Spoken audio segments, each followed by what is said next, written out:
Yo, what's up, everybody? How's it going? This is Marcos Villegas. Welcome to the Fight Hub TV live chat. Today is August 9th, 2021. Being joined here with the Fight Hub contributing team, Yair Martinez and Marcus Hayes. Man, I need to get like a Jericho-type countdown for us, right? Like it's like wah, wah, wah, wah, when like it counts down, right? Hope you guys all had a great weekend. We got a few guests lined up. Hopefully Michael Hunter shows up.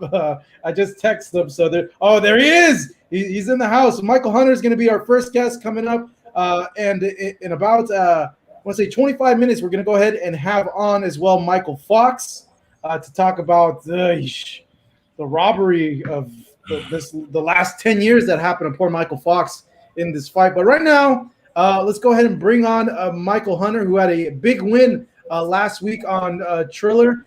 Knocking out his opponent. Here he is, Michael Hunter. How's it going, my man? Mike, what's going on? What's up with y'all? What's up, Mike? What up with it, Mike? I'm good. Chilling. Good, man. Hey, we saw you get a big knockout win last week on the Trillerverse. Overall, man, I guess, how was that night? Because on Twitter, it seemed like it was this crazy party happening. Bananas, man. It was crazy. New York went bananas.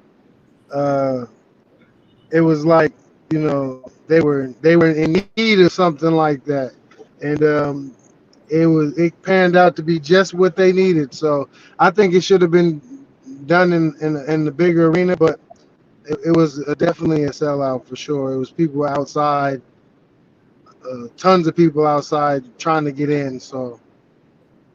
Did you get a chance to enjoy the night, like after the fight, or because of medicals and all that, like you couldn't really like enjoy the night? No. I was able to enjoy the night. I even got on stage a little bit. I was on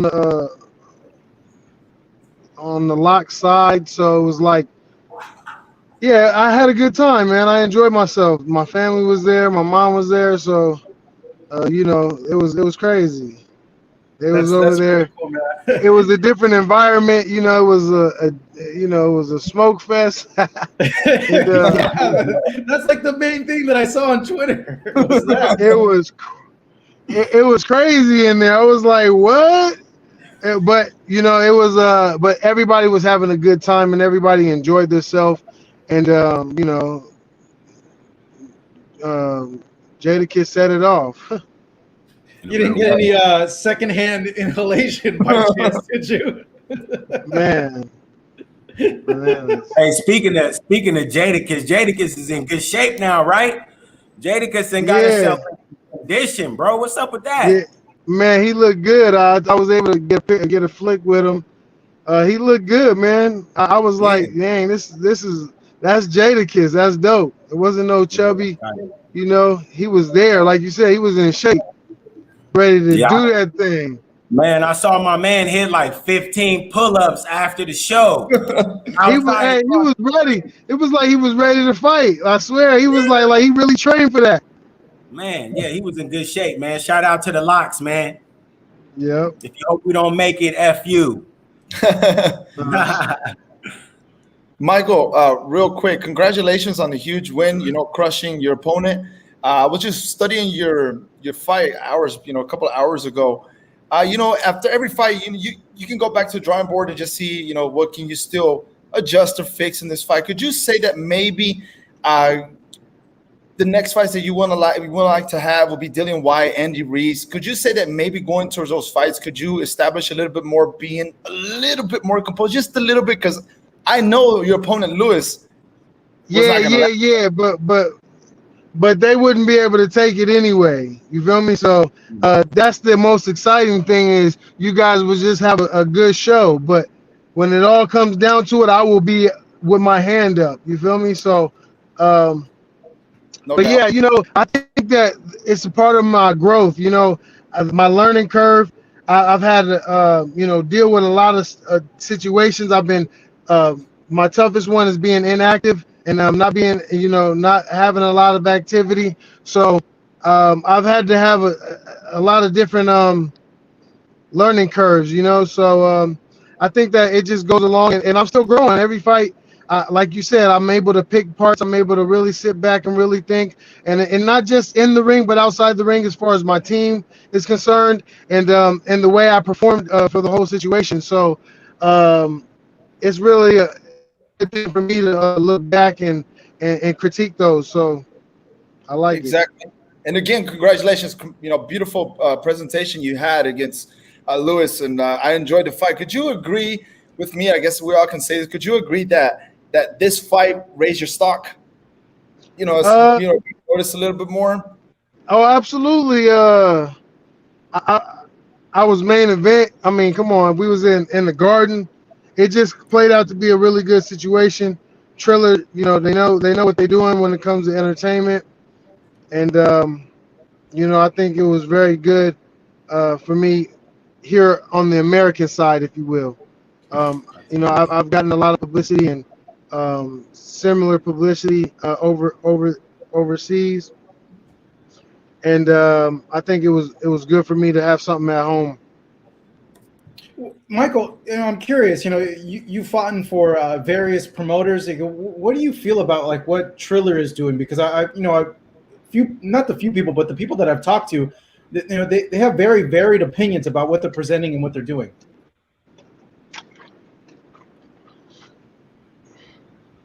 I think there's all this is coming in waves. I think at the end of the day, I think it's always going to be a good situation because we're bringing more eyes, more money, more. The industry is getting a little bigger. We might have when there's a new set of eyes. Boxing is so traditional. When there's a big group of set of eyes, obviously there's going to have to be some, changes. You know what I'm saying? There's new ideas, there's new heads, there's a new way of looking at things. So at the end of the day, I think that we can never knock somebody's hustle, and you just got to get with the program or get lost.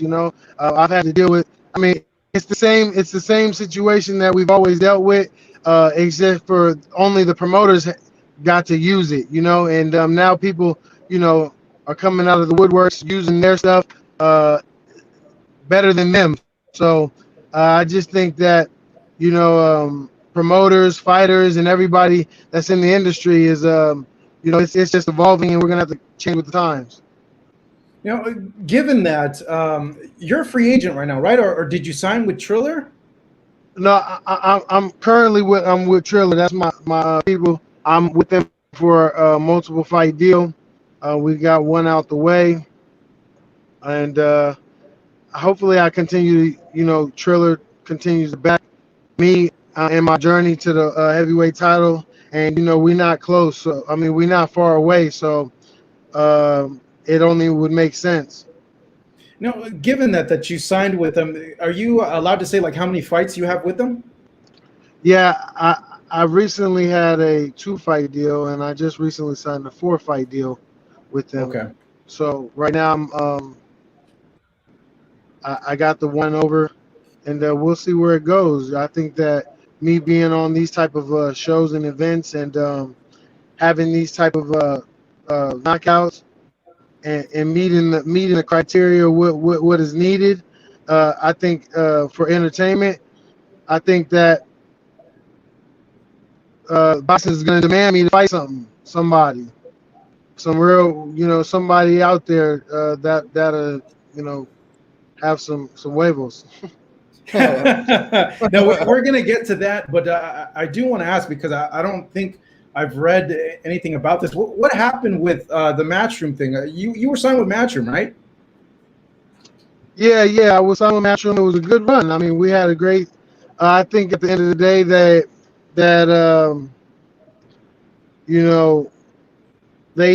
we had gotten to a point where I had fought my way through it. And they really no longer could use me in the way that they could, because I would either have to fight one of their top guys, like a Dillian White or Anthony Joshua, or I was gonna be basically a parasite in their company in a sense. So I think that that it was just time for me to either move on or get embraced in total. So I think it was a good move regardless. I have no complaints with Matchroom. Yeah. Did you obviously the goal is for you to be heavyweight champion. That's what you want. Matchroom, has a lot of heavyweights. Were you like promised a fight with like a Joshua or with any of the guys? Like what? Because I would imagine like they need opponents for their guys. Well, the closest I got was, I was the I was the favorite to get the fight of Anthony Joshua when Andy Ruiz got the fight. So, but those were, like you said, it's kind of standby type of fights. They knew I would take that fight. Like I said, I probably said yeah a little too fast. I should have said I'm sick and not feeling good, or I had a headache. I haven't been training. Well, that was before COVID. yeah. I got something that hasn't came out yet. You guys don't know, but I'm the first one with this. Yeah, but yeah. So that was basically it. I really didn't get too much closer. They never really told me anybody other than Povetkin, which I was supposed to fight Povetkin months before, even when I fought Kuzman, and Kuzman when I fought prior to that. So I had I feel like the company, if you don't fully embrace me, you're gonna have a hard time. I'm like a hard person to deal with because I've had kind of the similar situations with every promotion. Is that it's very hard to find me a fight, and you have to do a little bit extra. It's not as easy. Nobody wants to fight. Somebody who's been in the Olympics and had a little slow start, but so I think that's kind of just where I landed, and I feel like I pushed through with all everything else. So I don't know if people on the chat, because we got people on here are setting us up for something bad, but I see a lot of people here on the chat, and if they are, we apologize, Marcus, but they're bringing up Hrgovic, like asking about Hrgovic. I guess what do you make of Hrgovic? Nah, that's easy, please. Wasn't he supposed to come to the gym to spar with you at one time, and they didn't show up? Nah, yeah. I was with Matchroom, and I fought on every card Hrgovic fought on. They even put him in front of me when I had the tougher fight. I fought like 3 or 4 times with Matchroom, and he was on every card. So I had no choices at that point to even. They could have put him there. First of all, I felt disrespected that they even put him in front of me. When I had the tougher opposition and I had the better background. So when it really came down to it, they didn't really want to do the business. It was bad business being done on their part. If you guys followed it with the purse bid, I just think that they really didn't want the fight to happen. You know what I'm saying? So I think that's how it went. I got a better deal with Triller. I feel like Triller kind of felt there was being some type of bad business going on, and they refused to deal with it. This is all a business, and if they don't like you, then you're not going to be working. They're not going to work with you, period. So I think that's where it went. And look, Hrgovic still hasn't got a fight. Mm-hmm. So where is that now, Mike? Because like you see in the chat here, there are some people out there that are using the S word.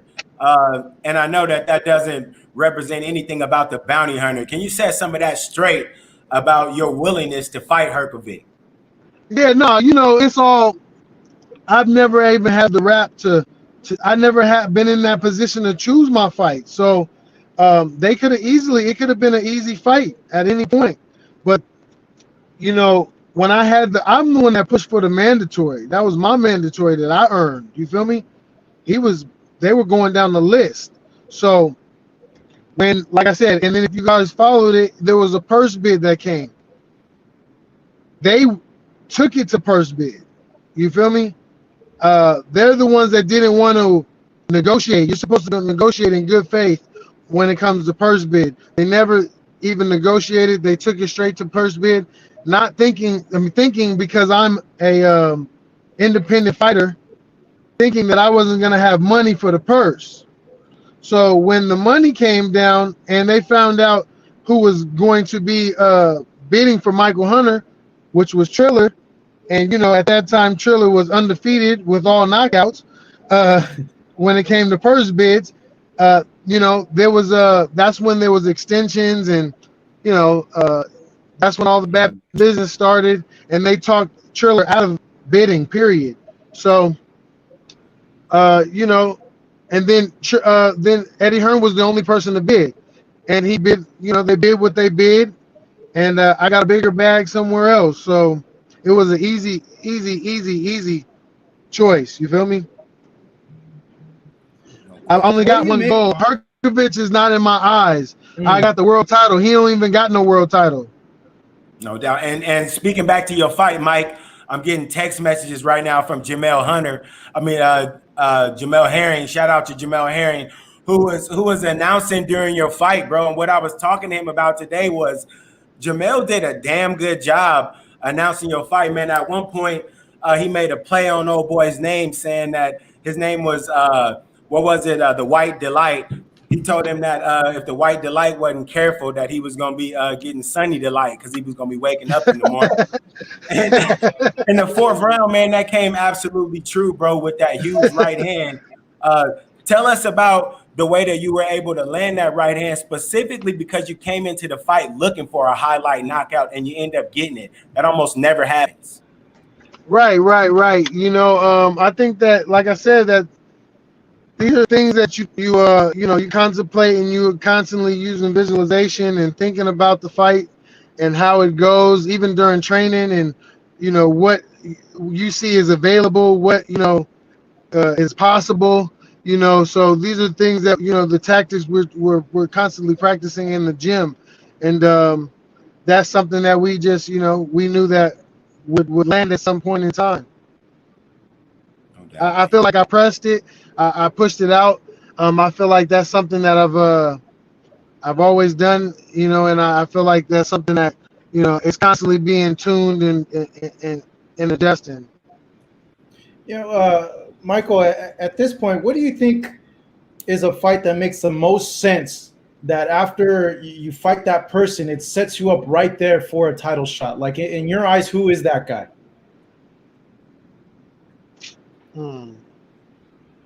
Dillian White. No. Dillian White.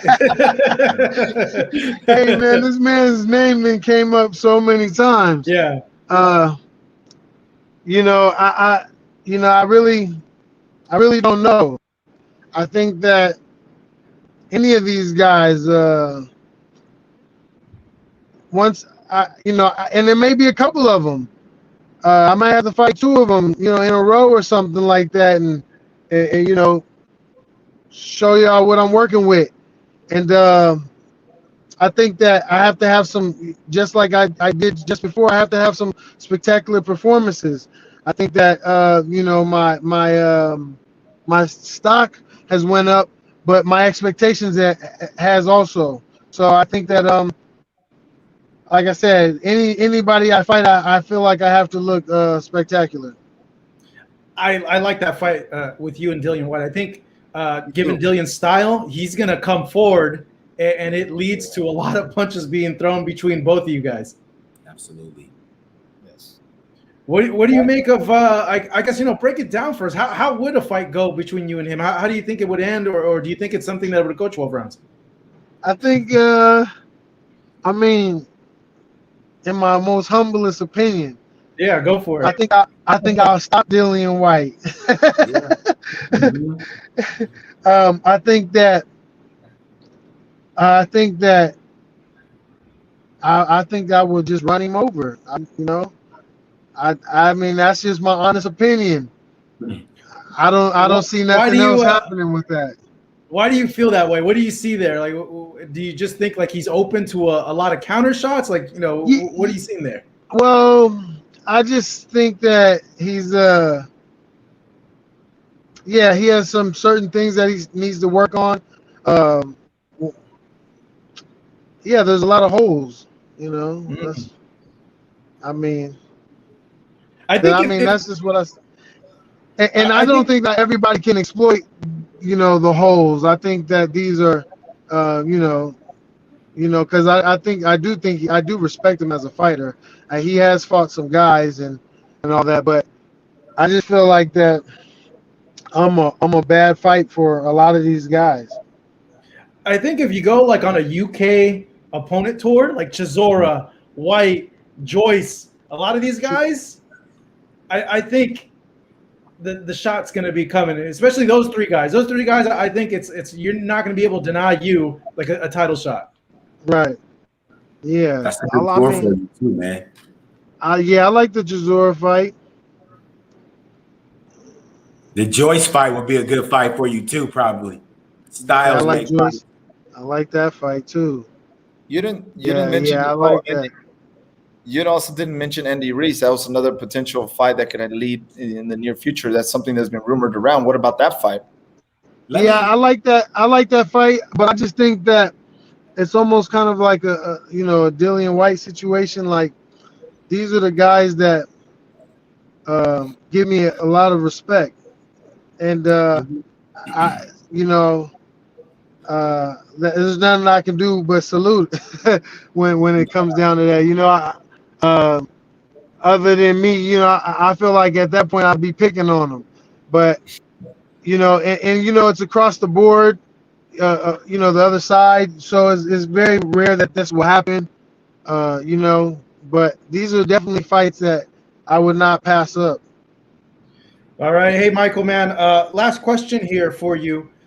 You fought Usyk a few years back. He's fighting against Anthony Joshua. Break down that fight for us, because I have heard people say that Usyk does possess the skills to be able to beat Joshua. What is your opinion? I think that this is a great fight, a good matchup for boxers to watch. I think that if we do see Anthony Joshua pull off a upset, I think that you would have to give him a lot of credit compared to the last fights that he's fought, because of the type of fight this is. I think that this is like kind of a bad fight for Anthony Joshua when it comes to styles. And I think that, you would have to give him some credit if he gets past this one. But I think that I kind of edge it over to Usyk. Just on the feet, I can see a decision. But I can also see him losing the decision because of the Anthony Joshua, the favorite and home court advantage type of situation. So it could be. I could see it being very close. All right, hey Mykal, thank you so much for joining us. Really appreciate it, and we look forward to your return to the ring. All right. Thank you. Appreciate y'all, man. All right, that was Mykal Bounty Hunter that joined us, and as we're now awaiting Mykal Fox to be on the show. We missed over a super chat, and Marcus, go ahead and handle this one. Slugfest asks, Stanionis versus Ortiz Jr. Who wins? Boy, that's a tough fight, man. Those are two pieces of lead that would be going up against one another. I think Ortiz may be a little more seasoned than Stanionis at this part of their career. I definitely think that that's a hell of a fight, man. That's a toss-up. I think that definitely it's a tough fight, but right now I think I still be edging toward Ortiz. I think Ortiz is more polished, I think, than Stanionis is. Yeah, Stanionis is going to bring it to Virgil, that's for sure. But I think really the Stanionis needs to be careful because he had success with Terrence Crawford, rushing him, even knocked him down. Jeez, I forgot about that. But you talking about Mean Machine? Yeah, Mean Machine. Did I say Stanionis? I said Stanionis and not Velasquez. Yeah. We're talking about Stanionis. Yeah. Oh, he's talking about Stanionis? Yeah, he's talking about Stanionis. That he was in our main event against with Collazo. Oh, right. I thought he was referencing Mean Machine. No, man, Stanionis, the ball dude from Wild Card. Bro, that's a jeez. They're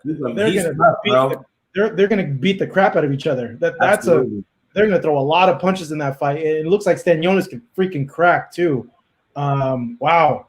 I need to think about that one and look at tape It's a great on fight, man. Sounds like Stanionis, a but good that fight. is a good freaking fight. But speaking of fights, obviously over the weekend, PBC on Fox showed in our main event Stanionis versus Collazo, but our co-main event fight was Mykal Fox against Gabriel Maestre, and a lot of controversy with this fight. I scored the fight for the telecast. I had Mykal Fox winning just about every round except maybe the first round. He got a knockdown in the fight as well, and he was not given the decision. The scorecards were wide. A lot of just negative stuff coming out of this situation where one of the judges that were judging the fight on the Minnesota Commission was married to a high-ranking WBA official. The gloves being skinned and taped, which was really freaking strange.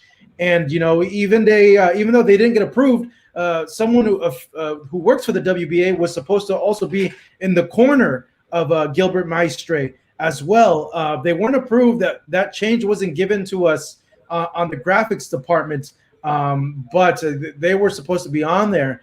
And just wow, this is one of the worst decisions I've seen personally, and honestly, probably my whole time of covering boxing. Like, there's only like two other decisions that come to mind, and I don't even think they're as bad, but they're pretty bad. Bradley Pacquiao won, and I believe Erislandy Lara when he got screwed over at the Home Depot Center years ago. But we're being joined now with Mykal Fox, who's going to give us his account of how everything has been. Mykal, thank you for joining us, my man.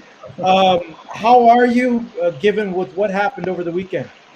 Man, I'm coming to terms with, and let me start saying thank you for having me. But yeah, I'm coming to terms with it, man.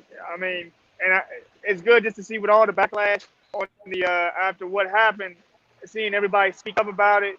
I think, and it backed people into a corner where something had to be done about it. So like I said, I'm coming to terms with it, and I'm feeling better about it. But if you ask me, highway robbery. Yeah, I don't know how they could come with those scores. I remember when I heard the first score, the 114-113, I was just kind of like, what the hell? Like, what are they watching? When you were there, I could tell by your body language you felt you won the fight. But when they started reading off the scorecards, what was going on through your mind? When I heard the first two scorecards, I thought they were a little too close. So, man, these are kind of close. It doesn't, I didn't feel like the fight I fought was anywhere near that close. And then when they read the last score, which was 117 to I believe 109 or 110, something like that, I thought, okay, that sounds like how the fight might have went. But then they said and still undefeated and raised Gabriel's hand. I was just like, I was stunned. I mean, if you look, you see my face in the broadcast. I was stunned about what Jaw happened. drop, man. What I heard. Yeah, I really couldn't believe Jaw drop. that was like at one moment I felt that was a moment in my life where I felt really, really small just because there was what I heard was so unbelievable and there was nothing I could do about it. It just really took me for a loop. I mean, even Jimmy Lennon Jr. probably couldn't believe what he just read. I mean, I saw your scorecard, Marco. So I can see you obviously didn't see the same fight that they saw, but it just happens, I guess. Yeah, and you could even tell Maestre even gave this look in his face where he's like, oh, Yeah, like, okay. I'll take it. Yeah, like you could tell, like he knew that he didn't win this fight. Like you could tell in a fighter's body language when they feel they lost a fight or a fight's like super close and they're not sure. And I think he showed that. But it was a weird night because of the gloves at the beginning of the fight. Talk to me through that. Like, when did you guys notice that? Well, let me start. We take it back to the locker room because what actually happened. I sent my cut man over to watch him get his hands wrapped, and he said that they were stacking at first. Now, now I don't know. Like I looked him up. Most of his fights have been in Colombia. I don't know if they allow that in their commission, but But my cut man stopped him, and the inspector made sure they didn't do that. Then when we get to the ring, and my promoter Marshall Kaufman pulled my dad to the side, and told him, man, you got to check out his glove. He said, man, they're skint. He got the tape up too far. Way And then too my far. dad, yeah, and that exactly, it was Yeah. up to the logo. It was And up to the as logo. It was touching the logo. exactly. And as we walked to the middle, my dad immediately said something. And when you look at the gloves, you can look on the broadcast on the TV screen that none of the inspectors signed off on it. And Mark Nelson's asking who signed off on these, who approved these. Nobody stepped forward like, oh man, that was my bad, or nothing like that. So I think I told anybody that I don't think Maestre is a dirty fighter. Truthfully, I think it's something that they allow in the other places he's fought. So in the most important fight of your career, you're gonna do what you normally do. So, but in the States, that's not allowed. So you have to follow those rules. But I go on record saying I don't believe that they're a dirty team. I don't want to put that out there until they prove me otherwise. Wow, I didn't know about the stacking stuff in the locker room. Based on what you know, so your cut man was there. He viewed the wrapping of the hands, putting of the gloves. Obviously, they have to sign off on the gloves. So it had to have happened when your guy left, when it was already signed, and they went ahead and had to have applied more tape on there, and they went to the ring, right? Yeah. So he was over there for a while they were getting their hands wrapped. Like the guy they sent over there, he was probably already. I think he was already headed back. My dad was already done. My coach. He was already done wrapping my hands. The guy took a picture of my hands and everything. I guess just to show everything was up on the up and up. But my cut man comes back and he's like, man, you've been gone a minute. He said they was trying to stack. We put our gloves on shortly after I finished wrapping hands because the broadcast had started. Santa Maria was walking to the ring. Devin Alexander will follow him shortly. So I had already put my gloves on. I'm warming up and everything. But the inspector signed off on my gloves and everything. Everything we did was on the up. So like you said, it happened while we weren't in there. No one from my team was in there when they put their gloves on. Which is something that we might now that we learned. This is an experience now that we're gonna be more vigilant about that in all our fights. From my other teammates to me, to myself in my next fight, we're just gonna have to. We know now to be more vigilant of that, and hopefully Minnesota checks their inspectors and make sure guys, we can't let things like this happen on world championship fights. Yeah, because usually the inspector stays there until they walk to the ring so that nothing like that happens. And I was commenting with the guys here. Minnesota, they've been getting fights, but they don't get like the big profile fights. And it could be it's a huge oversight. It shouldn't be happening at all, but they need to be fixing a lot of stuff because something like that is unacceptable. Like that inspector should have been there the whole time walking out to the ring, but I'm glad they caught it. You were pretty chill though when they did catch it. You were just sitting there in the corner of the ring, but did it affect you at all, or you were able to block it out pretty well, it seemed? No, it didn't really affect me because I thought for one, if they were trying to do something malicious, they got caught, and now that puts more pressure on them. So now one thing I do know is if this is what you're accustomed to actually doing, you don't get to do that now. So that made me feel a little better. But the biggest thing is, you want to conserve as much energy as you can before it's time to fight. So at first I was standing there waiting on them. They were taking a while, and my coach offered me the stool, like, have a seat, conserve yourself.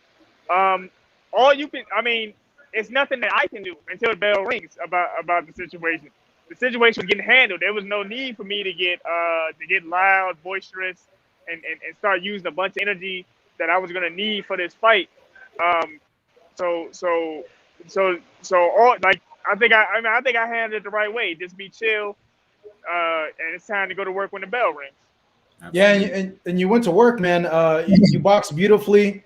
You got the knockdown. I felt you were outponing. You know, the only thing that I think, and like I said, like I just don't understand how they were able to score it. And I'll get to what this is all leading to, but I'm thinking like, okay, maybe like they were thinking like your punches weren't like damaging, you know, and they were thinking, you know, maybe that's the criteria. But even then, Maestre wasn't landing anything on you. You were making him miss the whole entire night. Like he never really landed anything flush on your face. Like he got to the body a few times, but you made him miss so much, which is like, okay, that throws that theory out the window. You got a taller guy going underneath a smaller guy's shots. I Mike, aren't you mean, 6'3"? come on, Aren't you? man. My man Aren't like you 6'4". You said Yeah, what? your size, you're about 6'3" or 6'2". Am I correct? No, I'm actually 6'4", Yeah, maybe my and a man Oh, half, but 6'4", 6'4" for bro. certain. yeah. I Yeah. mean, that was evident in the fight. But Mike, before we move forward, I want to just talk. I want to ask you two questions. First of all, have you seen recently in the Twitter where Gilberto WBA said the review of the fight was ordered immediately? Based on the preliminary scorecards received indicates a direct rematch could be ordered. The judges, who were also accepted by the Minnesota Commission, will be interviewed individually. So my first question for you is, when the opportunity comes to face him again, what do you have to do this time around to make sure that the judges don't lean to him again? That will be my first question. My second question is, seeing everything, I'm seeing that you're very active on social media. Does it also make you feel very good that everybody in social media is backing you up with everything Yeah, that was made? yeah. I feel good. It feels good to know that like I didn't even really have to say much. You know, it was already about 1,000 people on Twitter and Instagram calling for the WBA to do something or make things right. You know, and to all those people, anybody that posted about it, even you, Marcos, you put your unofficial score up there. I think that helped too. I'm thankful to all those people who voiced their displeasure with what took place Saturday night. And if I were to fight him again, if the WBA decides I need to fight him, I need to beat him a second time to get the WBA belt that I earned. The biggest thing I would do different, I don't think I spent a bunch of time on the ropes, but I'm gonna minimize the little time I spent on the ropes. You know, because like you said, there weren't any. He didn't land clean, effective shots. I know I landed the more eye catching shots. And so the only thing I could think of, I even looked at the PBC highlight reel for him. The only thing they had was the times where I got stuck on the ropes. And I mean, Maestre is a good fighter. He was able to apply pressure and trap me there for a little bit, but like I said, he didn't land anything effective. So so that should answer both your questions. Just be less time on the ropes, and you know, and thank you to everybody who voiced their opinion in the matter. So, you know, the question obviously that everybody wants to know is do you think that there was funny business going on here? Like, what's that? Um, Look, I've been fighting since I was 4 years old. I turned pro in 2014. The WBA has been around much longer than I have for me to speak on if there's any type of funny business or uh, corruption or anything like that. I'll leave that to my team, my advisor, and I'll leave it to my advisor, my promoter, Mike Burrell and Marshall Kaufman to get to the bottom of any of those type of situations. But yeah, no. Look, I can control what goes on in that ring. I thought I controlled everything that happened in that ring that night. I feel like I should have a WBA championship hanging over my shoulder right now. But there's an investigation underway, and we'll just have to see what happens when the dust settles. No, given that, what did your promoter tell you? What did the advisor tell you? Plan of action of what they're going to try to do with all this that's happening. Well, my advisor, Mike Burrell, he said he was gonna talk to PBC and he was gonna talk to the WBA and basically just really he's just gonna see what options we have. I think PBC already thinks that the rematch should happen. So if that is the next step, I'm fine with that. I mean, I'll fight him again, even though I feel like like I said, I feel like I won. Really, personally, I think the decision should be overturned because, you know, if it was a close fight and I lost it, I could hold my head high and just give credit to him. But they did that man Gabriel Maestre, that man did not beat me Saturday night. So I mean, no, I mean, I'm a competitor, but I think I should be the champion. I think the fight should be overturned. Even if they don't make me champion, it should be a no contest. He should not be able to boast a win over me. Mike, also seeing on social media, before I forget, a lot of people did a lot of digging, and I also did my digging on the homework of Gloria Martinez Rizzo. Oh God. And I don't know if I could say the word disgusted that could really overtop everything that people found of her. But have you? I don't want to touch on everything she said because it's a very sensitive topic. No, I will. Okay. I will. She's a scumbag. This lady, this is a person who shouldn't been judging fights. When you go back and look at this person's Twitter, this is a person. She makes me feel like, hey, is she a person that's benefited from nepotism? Because a lot of folk that benefit from nepotism tend to be some of the most ignorant and retarded, silly people. Excuse me, not retarded, because that's not a fair term. Some of the most mentally backwards individuals in our society. This is a person who said that Michelle Obama was a monkey. She's used the phrase monkey several times in referring to folks of color. She made her political affiliations well known, which happen to be adverse to the Black community. You know, the lady is talking about folks being deported and moved along and things like that. This is a person who has neglected the fact that she's had the privilege to judge boxing. She needs to be removed from fights, and moreover, the fights that she's done, the old things that she's done, her record and resume maybe needs to be looked at, honestly, because it was obvious bias. The way that it laid out, what you dropping the guy, basically what she said was that you lost every other round except one. Beside that, after you planted old boy in the second, that was it. That you lost everything going out.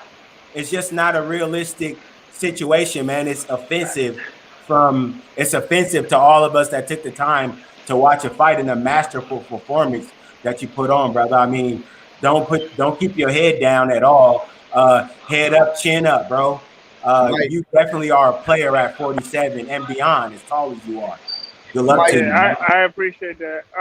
But let me like, I did see the tweets they surfaced because the Twitter police are the truth. Because there's no way. I mean, it's probably no way I would have found that lady. I wouldn't have assumed she had a Twitter. But I mean, just to see, like, especially the comments about Michelle Obama. That's very disrespectful for one, to disrespect someone of a person of color, a Black woman like that, and for two, to disrespect your fellow woman like that. The first lady of the United States as well. And she's a woman herself. I don't think she should speak of other women that way. But you can't. I have to wonder. I really have to wonder if those type of biases affect how she judges fights. I mean, that's the thought that I seriously have to consider that.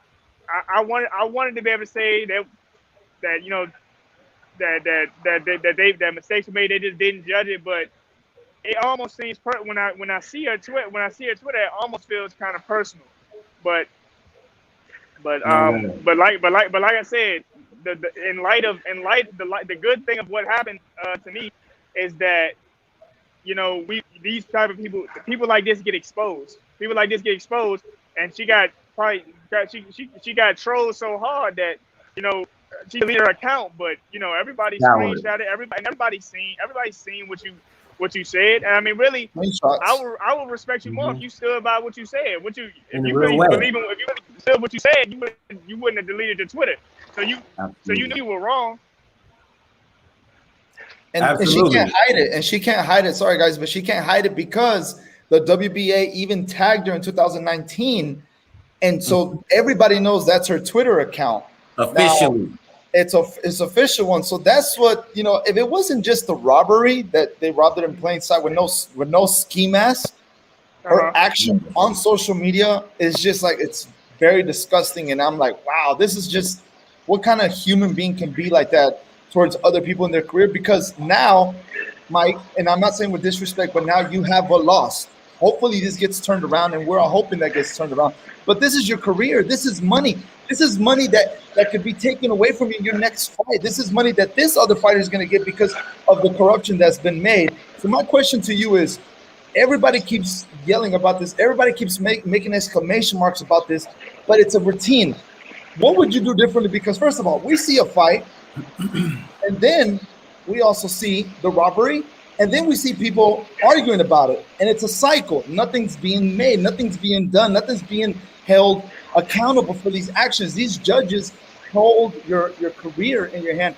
What should be done to stop this disgrace in boxing? And what would you do? Well, I said this like years before what just happened to me a couple nights ago. I've always said that the judges need to be held accountable. I mean, you don't. Well, it's not that we necessarily need to see their faces, but when you have a close fight, or when you have not even just any fight, you need to. I think the judges need to be able to explain themselves. They need to go on They need to get an interview or something that need to say, this is what I saw. This is how I judged it. There's no accountability. It's just a bad score, and then on to the next fight. A bad score, then on to the next fight. We've seen this a bunch of times. You know what I mean? And then especially in close fights, then we got to know, like, so why'd you edge it out? Why'd you edge it out for this fighter? Oh well, I saw this fighter landing effective blows. He looked to be more aggressive. If you tell us that, even if the public doesn't necessarily agree with what you're saying, at least you have to explain yourself. Judges can just mark 10-9 on their scorecards, but they never have to explain themselves. Unofficial scorers do. Like Marcus Villegas, he actually said, "I see this, and this," and I commend you, I commend Steve Farhood and other unofficial scorers for that, because the public wants to know what a judge might see. It would help a fighter if they know, okay, I have this judge judging my fight, so I need to do a little more of this. You know what I mean? I need because if you're not knocking guys out, you have to be able to appease the judges. And for me, I thought clean, effective blows would appease anybody. Clean, effective blows, hitting and not getting hit, it was the perfect formula for becoming a champion that night. And according to those three judges, I was so unbelievably wrong. Yeah, it's just a crazy situation when you look at it, because that judge is married to a high-ranking WBA official. I don't know if you're aware of this, but there was supposed to be someone affiliated with the WBA working in the corner of Maestre as well, but he didn't get approved by the commission. And it's just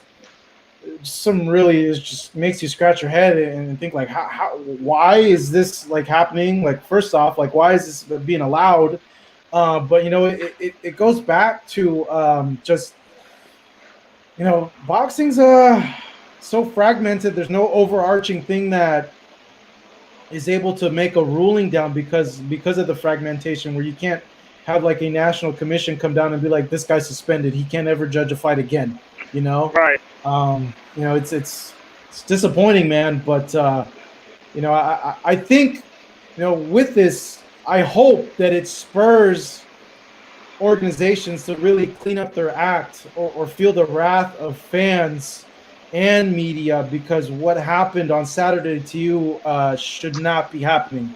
And that's such a bad look too, because this was broadcast on a major network on Fox. That's a very bad look for the sport as well, for something like that to happen. With that said, man, if I was in your position, I'd have some reservations about fighting for a WBA sanctioned fight. Do you feel that at all, given what's happened? I mean, I can be honest, I do feel that way a little bit.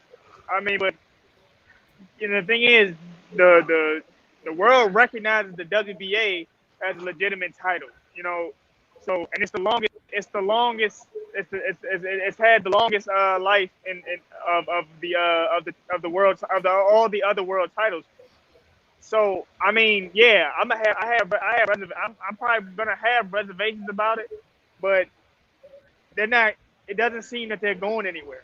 It don't seem that they're going anywhere. So if they're not going anywhere, I gotta make peace with those reservations and just try to, I guess, just try to be better, you know, and whatever that may mean, whatever that may mean as far as my boxing goes, I just have to be better. But I mean, it's just that, you know, with this fight, you know, it affects more than just one fight. It affects my career, affects my earning potential as a fighter. It affects, I mean, it affects how I see the fight. But like I said, like you said, it was on national TV. It's a blackout on the sport. It becomes a blackout on the WBA when those tweets came about. So I mean, I feel very, very optimistic that something's going to come of this. You know, I really hope it does. I mean, because at a certain point, it's going to be fighters that are bigger than me, that have a bigger name than I do, that get a raw deal, and hopefully we don't have to wait until those big fights that we all want to see, where a guy gets we don't have to wait till they get a raw deal for something to change. If you had a chance to have a conversation with the president of the WBA, Gilberto Mendoza, what would you tell him about the whole situation? And if he were to ask you, well, how do we make this right? What would you tell them? I would tell him. I would tell him everything that went on in the fight. I mean, well, not in the fight, in the whole situation. And I mean, like I said, I feel I beat Maestre. So I feel the decision should be overturned. I am a competitor. I will fight. I'm a competitor. I will fight. But I think the right thing to do is to overturn the decision. I beat this man, and it wasn't a close fight. Nobody I've talked to. I challenge anybody to find somebody that can say Maestre won that fight. Anybody other than his team and those three judges. I challenge you to find anybody that says he won that fight. And I mean, so if I was to talk to Mendoza, I would tell him, man, that there's a wrong that needs to be righted. Yeah, man. Hey, Mykal. You know, the public knows who won the fight. You know, we all saw that. You know, you won that fight, man, and it's just unfortunate that something like that happened to you. You know, I would imagine at this point, you're just going to go back to the gym and work. Have you gotten any indication as to, you know, if they are going to do an immediate rematch yet? It's all in talks. There's all in talks. Last thing I heard was that the fight being reviewed and things like that. This is the first time that this happened to me, so I don't really even know exactly what that means. You know, I hope some good will come of it. Look, right now I have to wait till the dust settles after everything that's gone on. After everything that's going on. Yeah. Oh, man. You know, I'm sorry that that happened to you. And it's just, this is just terrible for the sport, my man. Where are you right now? I'm interested to know, Mykal. Where are you, Mike? Where are you right now? What are you outside of? I'm currently outside of the gym right now. My dad and I. This is the point that I was trying to make. All young fighters out there, take a page out of Mike Fox's book. Mike Fox isn't out drinking. Mike Fox isn't out BSing. Mike Fox is at the gym after getting robbed. He's not soaking in his own tears. He's in there putting in work. As you can hear the bell in the background, dude's a true fighter. And true fighters, bro, no matter what you do, you're going to get what you got coming to you, Mike. Stay strong. Mykal, coming to you. I applaud you. And I'm going to say this with everybody. I applaud you because you're very you feel like you're in control and you're not letting the emotions get the best out of you. You know, that happened when I saw that. I was angry. That was, you know, I'm not in your corner. I haven't, you know, been with you in training camp, but the way how you answer everything, how you've been so poised and control, I'm like, man, like, you know, you're a true professional, man. So I applaud you. And I'm sure I just noticed, and I've been keeping up all day today on your Twitter. You've been getting a lot of followers. About 2 hours ago, you were right below 2,000. Now you're above 2,000. So yeah, I've seen that. See, so I'm following everything. I watch everything. So Mykal Fox, like I'm a fan now. If I wasn't a fan before, I'm a fan now. And don't say that you didn't lose that fight or it's controversial. You won that fight. We all saw that fight. I hope it gets overturned. And next time we have you on, we're gonna be talking about the victories. So seriously, man, thank you very much. I mean, I did my crying. It stung a lot. It hurt a lot, but I'm just not the type of guy. I do my best not to really show weakness. That's maybe that's a thing from boxing, but I've always tried to maintain control of my emotions. To me, it's a weakness to let them get out of control. I mean, and that's especially I take that in the ring and in life. All right. Hey, Michael. Oh, okay. Go ahead, Marcus. Fire one off right now. I just wanted to ask one thing real quick, and what it was is, I know this Olympic season, and I know your opponent is an Olympian. What do you feel about the Olympic guys coming into the pro game like him? He was 3-0. They were throwing him in there. Maybe they bit off a little more that they can chew. I really think that the WBA may have looked and said, hey, look, maybe we can find, or maybe we found a welterweight Lomachenko. Do you get what I'm saying? I mean, he sports the Olympic emblem on his back. Tell me what you think about these guys coming in with all that hype. What kind of fights do you think they should be taking right off the jump? I mean, well, Maestre isn't Lomachenko. Lomachenko medaled in both of his Olympics, I believe. One gold in one of them. I mean, if you're gonna when you bring Olympians in, they get to move a little faster. I understand that, but like I can say about this, in the U.S., our Olympians are gonna get moved. They're gonna get moved fast. They're gonna get moved into they're gonna get moved into a system where we already have in place. A lot of these guys come from their countries and come to the States to try to make it as pros. Our emphasis is basically a pipeline to the pros. So you got these guys coming over here. They get fast tracked, but then sometimes they run into a guy like me who can fight just as good without the accolades. You know what I mean? Because this isn't the first time I've been in with an Olympian. I beat an Olympic gold medal. I beat an Olympic gold medalist back in 2019.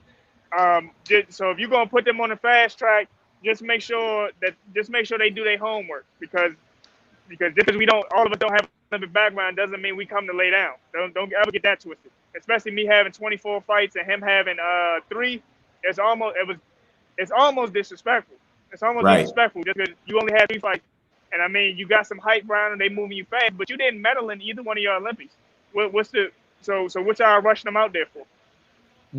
Yeah, I actually was, when I remember in the fighter meetings that we had on Thursday, I was looking over and I was like 3-0, like what the hell? Like Mike has like over 20 fights. Like, well, how is this fight happening? And then I saw like Olympian over 300 amateur fights, and I'm like, oh, okay, well that's probably why they're basing it on. But man, hey Michael, thank you for so much for joining us and just letting us know how you're doing with everything like that. Really appreciate it, man.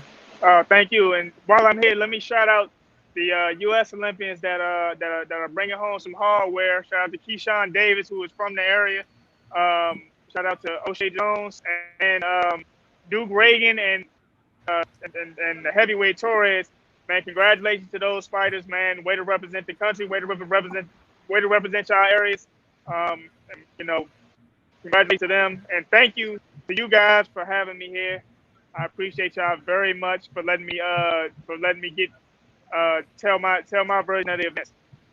All right, Michael, thank you so much. Really appreciate it, my man. That was Mykal Fox. Thank you for being on here as well. Thank you so much, Michael. We'll see you later.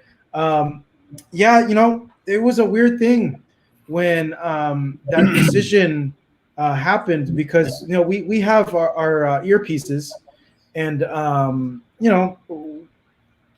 we're thinking that Michael's gonna win, and then I hear my producer say, "Holy ish, Maestre won," and you just hear everybody go, "What the and then obviously Brian Kenny and Joe Goosen just went off, and rightfully so. They're angry. Like, things like this should not be happening in the sport. Abdul Anwar put a super chat, but it went away. But I want to go ahead and make sure we're reading the super chats because I know we've had guests on. Let's see what he said.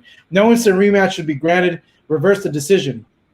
All my years of watching boxing, I have never witnessed a robbery in a match that lopsided.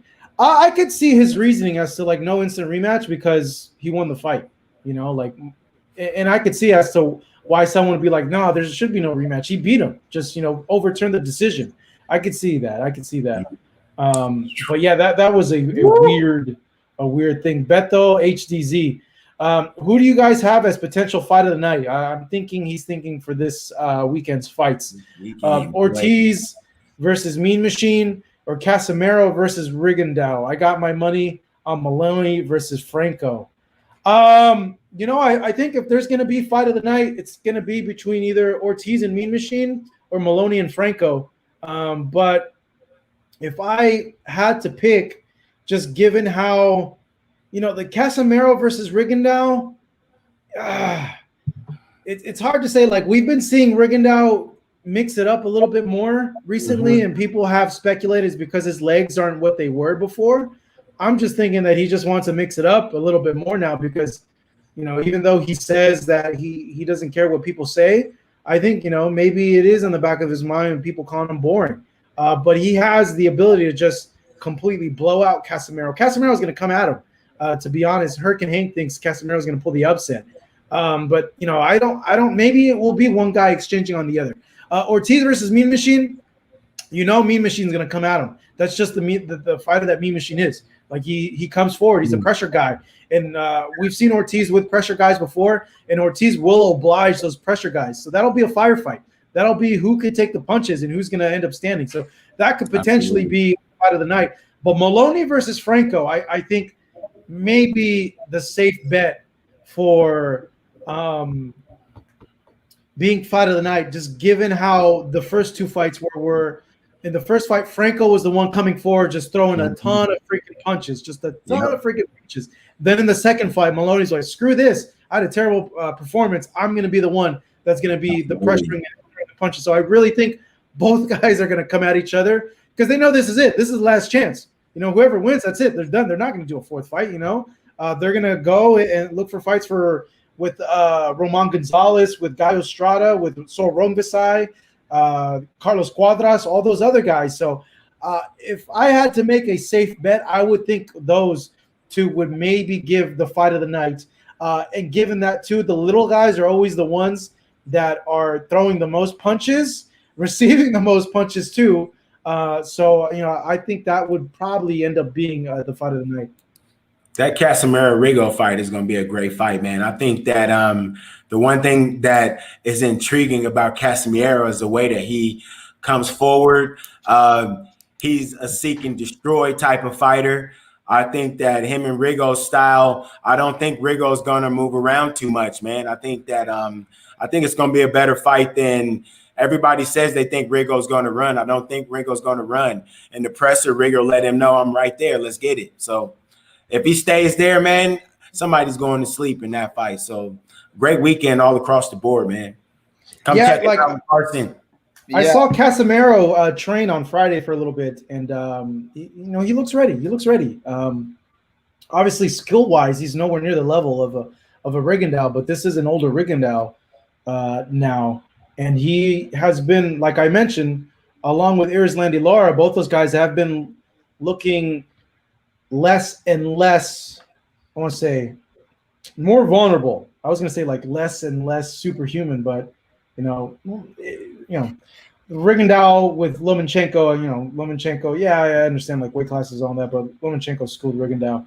Irislandy Lara, the Angulo fight, we've seen him get touched a lot, but they have the innate ability to be able to make fights extremely easy. And these last few fights, we've been seeing them get touched up a little bit more. But I wouldn't be surprised if Rigondeaux makes this really easy because I don't know, even at this age, I don't think he's taking a lot of damage at all, where I think he's still, if he wants to, he's still going to be able to box up Casemiro. Casemiro comes forward and he swings. He swings with everything he got, but he's a really, wide, throws a lot of wide But shots. they're not dumb shots, though. They're not. No, they're not. They're not. He does. He's not a dumb and I saw puncher them, at all. and I saw them. They were working on setting up traps. Absolutely. For Rigondeaux and stuff like that. They allowed me to go in there, and he looks ready. He's gonna bring it to freaking Rigondeaux. He's gonna try to go and knock him out. Like the stuff that he was working on, they're all like setting up to knock him out or to hurt him, where there's able to knock him out. But those are the fights that are happening this weekend: Maloney versus Franco on ESPN, Guillermo Rigondeaux versus Casimiro on Showtime, and then Ortiz versus Mean Machine on the DAZN. This is good. We've had we've had fights on Fox, but I would say like this is the first night in a while where it's just like stacked with like pretty freaking like good fights. It's unreal, man. Yeah. Some Hank Rigo's gonna get clipped in the early rounds. People want to see Rigo get clipped, bro. People want to watch Rigo get starched. So he's already like been like embarrassed by Lomachenko. But he still left with that sort of that little arrogance that he had. Arrogance to him. He left with that little arrogance, bro. The William Regal. Yeah, William Regal used to do that. A little Hunter Hearst Helmsley. Yeah. Triple H, a little Triple H to him. Senior. Yeah, he does. Yeah, but I don't know. Hank says he's a Rigo fan as well. I don't know. People, I guess, are seeing it. The age of Rigo starting to catch up to him. He is, older fighter. Can't move around like he used to, man. Can't jump in and out. Plus, I think, Rigo, he does have to kind of overcome the embarrassment. I don't think that he's kind of walked out of the shadow of the Lomachenko debacle. He still has got something to prove, I think, to fight fans. So I don't think that he'll allow that to happen to himself again. No question. Is Rigo getting trained by Pedro? By who? Pedro Diaz, Pedro, right? Yeah. Yeah, isn't this like the first fight they're fighting together? If I'm not mistaken. No. He's had Pedro Diaz, early, but it's not the first one. Yeah. He's had Pedro Diaz for a few fights, I thought. I want to see Rigo. I want to see if he's still capable to stay up there with the elite, let's just say, or the top fighters. I also want to see, because I do agree with y'all that. Well, he's moving down. I think I remember he mentioned it. He's moving down. Yeah, because he said no one wants to fight him at 122. That's what he claims at 22, but I don't know about that now, bro. 122 is popping. Yeah, so, with Neary, Figueroa, Fulton. What's going on at 122 to say that? Yeah, Neary would be a very good fight. It's a lot of guys. I think are they? Yeah, those guys are bigger than Rigo too, especially Brandon. Brandon Figueroa is huge for the weight. Oh, big time! Absolutely. Yeah, super big for the weight. So. Marcos, I want to get your opinion on this, and Marcus, or get everybody on the chat as well. What could be the ideal plan to set up? Going back to what happened to Mykal Fox, I want to get your thoughts. What would be the ideal plan? Because if I could have a drawing board, like when I have with my students, it's the fight happens, robbery, and we get mad, and it goes back again. Fight happens, robbery, and then we get mad. What needs to be done to to these judges, like not suspending them, taking the purse? I was even thinking of having the judge sit down and dictate the fight in front of the fighter or the fighters. I don't know. Something needs to happen, because this is just a cycle that keeps on occurring over and over again. What would you do, Marcos? Man, that's so tough given how boxing is set up. Like, because, these sanctioning bodies govern themselves, so they could say they're going to do an investigation. And obviously there needs to be transparency there, but they can go and do their investigation and be like, hey, this is what we found. We interviewed the judges. They gave us their criteria. We're suspending them for like a year, but then they're going to come back, which that doesn't make any sense to me. They should do something like how soccer does, like a regulation where they're not allowed to score freaking big fights anymore, or title fights, or they bump them down to the club level fights again and make them, earn their spot back up. I think something like that should happen. But they regulate themselves, so it's really hard. It's hard when you don't have somebody, an independent commission or an independent investigative body doing checks and balances on the sanctioning bodies. I think that would probably be the way to go. But then they're just fragmenting it even more. and muddling the waters ever more. But I think, something like that maybe could work, where you have an outside organization that's regulating and rating these judges and putting out recommendations as to like, hey, these are good judges, these are really bad judges, and they're keeping a tabulation or a tally. Now that I think of it, that actually probably wouldn't be a bad idea if there was an independent organization that is just kind of judging the performances of these judges, and they have some sort of recommendation system based on how their scores are and all that. But they regulate themselves. The other thing too would be, with instances like this, like, okay, like first off, like there shouldn't be like judges judging fights with conflict of interest. That's a huge conflict of interest with that Gloria lady being married to, like, I don't know what her role is in the WBA. I know he's high up there, but that's a huge conflict of interest. That shouldn't be happening with any organization. And boxing's so weird because you got managers that work for promoters, that work for the governing bodies, that do this, do that. So it's it's weird. It's complicated. The other thing too, I really do think that the commissions need to step up too. This is something that I don't know. I don't know if those judges. I don't think normally the sanctioning. For international fights, I know the sanctioning bodies do recommend their judges or do bring their judges to international fights. But for fights in the United States, these judges are picked out by the commissions. So, I don't think this was an instance where the WBA, picked the judges to be on the panel. That'd be terrible. That leads to even more corruption if they're able to do that, and more funny business. So that acts as a deterrent for that to happen. But the commissions need to do a better job of being one, transparent, and two, accountable with their selection of these judges, and really need to keep tabs on who's scoring what they have scored, and they really need to screen them too, for if they have any of these conflict of interest going on as well. And screen them for their social as well, because a lady that's saying the things that she said, she's already coming in with the bias, given the crap that she was saying on Twitter. Like, how is she gonna score that fight fair if she has an opinion of that towards black people, and the stuff that she said about Michelle Obama and all that. Like, what so there should be I think a thorough background check on them. But other than that, I it makes it really hard because there's not a national commission, and I think someone said that before, that John McCain advocated to have a national commission, and it got shut down in Congress. But I think that a national commission could probably be the only way that boxing is overseen by one governing body, that the alphabet soup of titles gets thrown out, and things like this could actually see actionable action,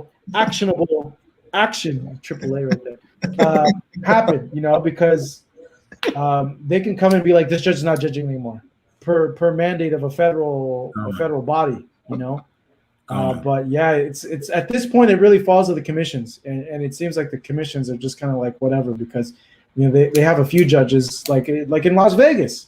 CJ Ross doesn't judge anymore. She was given big fights still, even after that first fight with Golovkin, I believe. Was it CJ Ross no CJ Ross was the Canelo and Mayweather. She gave Canelo Adelaide Bird. Adelaide Bird is still judging fights, which I'm sure she's a very nice lady. I've met her husband. Robert Bird is a very nice guy. They're they're sweet people. She's a sweet lady, but there comes a time with everybody, athlete, artists, where you just can't do the job as well as you used to it, and maybe that time is for her now. Given some of the cards she's had in the past. Like, I don't know if she's judged any major fights since, and how have they been. She could always redeem herself and improve. I'm not doubting that, but there should be some sort of system where like the bad judges get knocked all the way down to like club fights, or maybe even a reviewing process where they're like retraining them, and they only allow the judges that have good track records to judge fights. I know like the California State Athletic Commission has like meetings where you go on like a Zoom meeting, and there's referees that from all over the country, and they're actually judging fights and questionable activities. I know that CSAC has that. I don't know what the other folks are doing, but the bottom line is, man, is just that let's hope that she's a bad apple for the WBA. Like Mr. Fox said, the WBA has been around much longer than even she's been around judging fights, and whatever relationship that she's gotten herself into. Think about this, man.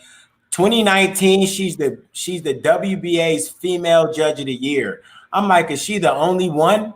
Is she the only female judge for the WBA? I mean, or maybe somebody got to her, or she had a bad night, whatever it is. She definitely deserves here's another thing and this is maybe going down the conspiracy theory rabbit hole, which maybe could be a little bit fun. Hey, her Twitter ain't no conspiracy though. No, not crazy. Her on her Twitter, but the WBA was an organization I think that was based out of Venezuela, right? And then they moved over to Panama.